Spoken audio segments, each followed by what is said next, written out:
Has your computer ground to a halt? You move the mouse and, well, the pointer crosses the screen normally enough. But the icon beneath it does not react until several seconds later. You click an application and nothing happens. Then, perhaps a full minute later, the window finally appears. The taskbar vanishes. The desktop goes black. The fans are roaring, but the computer does not feel especially hot. Windows Update just sits at 0%.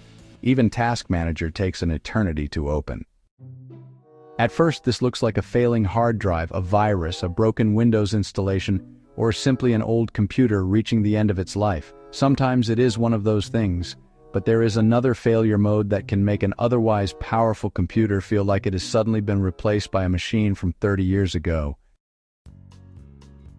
The processor may have dropped into an extreme low-performance state. A modern processor does not run at one fixed speed. Its frequency rises and falls constantly. When the computer is idle, the processor deliberately slows down to save electricity and reduce heat. When work arrives, it accelerates, sometimes well beyond its advertised base frequency. That ordinary movement is normal. What is not normal is a computer that remains stuck at something like 0.25, 0.40, or 0.80 gigahertz while applications are struggling to open. A processor designed to operate at 3 or 4 gigahertz may then be running at only a small fraction of its intended speed. Every ordinary background task suddenly becomes a major burden. Startup programs accumulate, security software falls behind, cloud synchronization takes forever, Windows Explorer becomes unresponsive, updates appear frozen because the machine cannot process their preparation work quickly enough.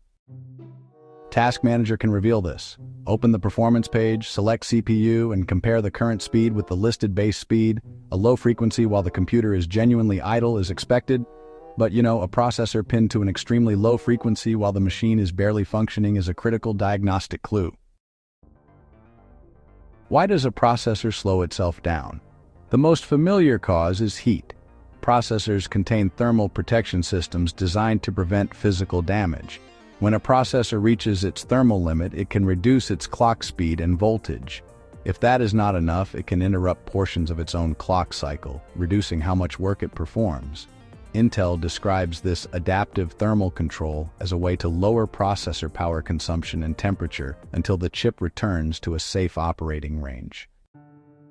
That thermal response can be triggered by a failed fan, a heat sink packed with dust, dried thermal compound, poor contact between the processor and heatsink, blocked ventilation, or a cooling system that was incorrectly installed. But heat is only one possibility. A processor can also be restricted because the motherboard believes the electrical system cannot safely provide more power. Current limits, voltage instability, weak power delivery components, an inadequate power adapter, or a failing power supply can all cause performance to be reduced. Intel's platform documentation describes power limits intended to keep a processor within the capabilities of the computer's cooling system and electrical power delivery. On a laptop, this can happen when the charger is defective, underpowered, or not correctly identified by the system. The computer may still charge, or appear to charge, but operate at minimum performance because the firmware does not trust the available power source. There is also a less obvious possibility. The processor may be obeying a warning sent by another component. Intel systems can use a signal commonly known as PROCHOT, meaning processor hot. In bidirectional implementations, the processor is not the only component capable of requesting throttling. Platform circuitry can also assert the signal to protect something outside the processor, such as voltage regulation hardware or another temperature-sensitive component. Intel documents that, while this signal remains asserted, the processor can remain in its lowest supported performance state. So that explains a situation that otherwise seems impossible. The fans are running at maximum speed, the computer is almost unusable, yet strangely the case doesn't feel particularly hot. What's really happening here is that the system might be reacting to a motherboard sensor, a power delivery condition, some kind of firmware warning, or maybe even a stale hardware state rather than just the processor's current temperature. And, software can also lower processor performance. Things like Windows power settings, manufacturer utilities, battery saving modes, chipset drivers, firmware configuration, or even a damaged power management driver can all impose limits. But when the processor becomes fixed at an unusually precise minimum frequency and a complete electrical reset instantly restores full speed, well, the evidence points much more strongly toward a low-level controller or protection state than just an ordinary Windows setting. Now let's talk about the part of the computer that never fully turns off. Most people just assume that shutting down a computer turns off everything inside it. But actually, that's not always true. A desktop power supply usually provides a small amount of standby electricity whenever it's connected to an outlet and its rear power switch is on. This standby power allows the computer to detect the front power button, support certain wake functions, keep some USB features running, and maintain low-level control circuitry. So even when you think your computer is off, a little bit of it is still alive and ready. Laptops, on the other hand, have an even more obvious source of continuing power: the battery. These systems contain controllers that manage things like fans, charging, thermal sensors, power buttons, sleep states, and processor power limits. Depending on the manufacturer, this device might be called an embedded controller, a system management controller, a keyboard controller, or a power management controller. Now, an ordinary Windows restart resets Windows, your applications, and most drivers. But it doesn't necessarily remove power from these controllers. Even a normal shutdown can leave parts of the motherboard in a standby state. So what that means is an incorrect sensor condition, a power warning, or a controller state can sometimes survive a restart. So this is where the power drain reset actually becomes useful. Now, what does a power drain reset really do? You know, the phrase hard reset can be dangerously ambiguous. Some folks might use it to mean reinstalling Windows or even erasing a device, but that's not what we're talking about here. A power drain reset doesn't delete your personal files, uninstall any programs, format your drive, or normally reset your BIOS settings. Dell, for example, explicitly describes its hard reset procedure as simply turning the computer off, disconnecting all its power sources, and draining any residual power, without touching your personal files at all. The whole idea here is to remove power thoroughly enough that low-level hardware controllers are forced to shut down and then initialize again from a totally clean state.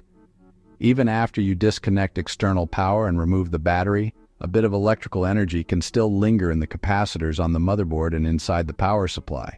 By pressing and holding the power button while the computer is disconnected, you're actually creating a load on parts of the power circuitry, which helps dissipate that leftover energy.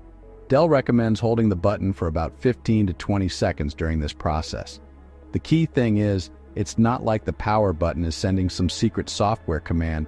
The computer is unplugged, so Windows isn't running and nothing is registering the button press. Instead, the sustained press just helps bring the powered circuitry down completely. When you restore electricity, the controllers for power, thermal management, and hardware initialization all have to start fresh. If your processor was stuck at minimum speed because of a stale or latched warning state, that clean initialization might just release it, and that's why just quickly pressing the button a few times usually isn't enough. Those short taps might only partially discharge the circuitry, but holding it down for a solid stretch gives the system time to reach a truly unpowered state. Alright, so here's how you actually perform this fix on a desktop computer. First off, save whatever work you can and shut the computer down normally. It's really important not to do this while a BIOS or firmware update is being written, because interrupting that process can make your computer unable to start at all. Once it's off, switch off the power supply using the switch on the back of the case, if there is one. Then, unplug the power cable from the computer or straight from the wall outlet. Next, disconnect any unnecessary external devices. So, remove USB drives, external storage, printers, webcams, controllers, memory cards, hubs, all of that. You can also disconnect the keyboard, mouse, and monitor, although leaving those basic input and display devices connected is usually fine. With the computer fully unplugged, press and hold the front power button continuously for about 15 to 20 seconds. Don't just tap it repeatedly. Once you've done that, release the button. Now reconnect the power cable, switch the power supply back on, and at first only connect the monitor, keyboard, and mouse. Start the computer up as normal. When Windows opens, go straight to Task Manager, select Performance, and then CPU. and keep an eye on the processor speed. If your machine was stuck running at just a fraction of a gigahertz, and now it's back up to several gigahertz, then the reset has cleared the immediate throttling condition. For desktop all-in-one computers, the procedure is pretty similar. Shut down, unplug the external adapter or power cable, disconnect non-essential devices, hold the power button, reconnect power, and restart. And just remember, if your manufacturer's manual gives different instructions, always follow those first. Let's talk about how the procedure changes on a laptop. On a laptop with a removable battery, you'll want to shut the system down, disconnect the charger, remove the battery, and disconnect any external devices. Then, hold the power button for about 15 to 30 seconds. After that, just reinstall the battery, reconnect the charger, and start the machine up again. Now, on a laptop with an internal battery, the correct process depends much more on the specific model. Some laptops allow a basic power drain by shutting down, disconnecting the charger, and holding the power button. Others have an emergency reset opening on the underside. In those cases, you'd use a straightened paper clip and insert it briefly into that opening, but only after external power has been disconnected. Lenovo, for example, documents emergency reset holes on some systems specifically for disconnecting or resetting power when the computer is unresponsive. But here's the thing. Do not push a paperclip into an unidentified opening. Microphone holes, ventilation openings, and reset holes can look very similar. Always confirm the location in the service manual for your exact model. Some laptops actually require the internal battery to be disconnected physically before a complete power drain can happen. Opening a laptop just to do this isn't advisable unless you're comfortable servicing electronics and the manufacturer's documentation says it's okay. Internal batteries can be damaged by improper handling, and honestly, a swollen battery should never be pressed, punctured, or reconnected. Macs and Chromebooks have their own procedures. Apple systems use a bit of different terminology. On a Mac with Apple Silicon, Apple says that a separate system management controller reset isn't needed. Just restarting or completely shutting down the computer is usually the right first step. On older Intel-based Macs, resetting the system management controller can help with power, fan, charging, and startup behavior. But the exact key sequence varies by model and by whether the Mac has Apple's T2 security chip. So, Apple provides model-specific SMC instructions instead of just one universal sequence. A Chromebook also has its own hardware reset procedure.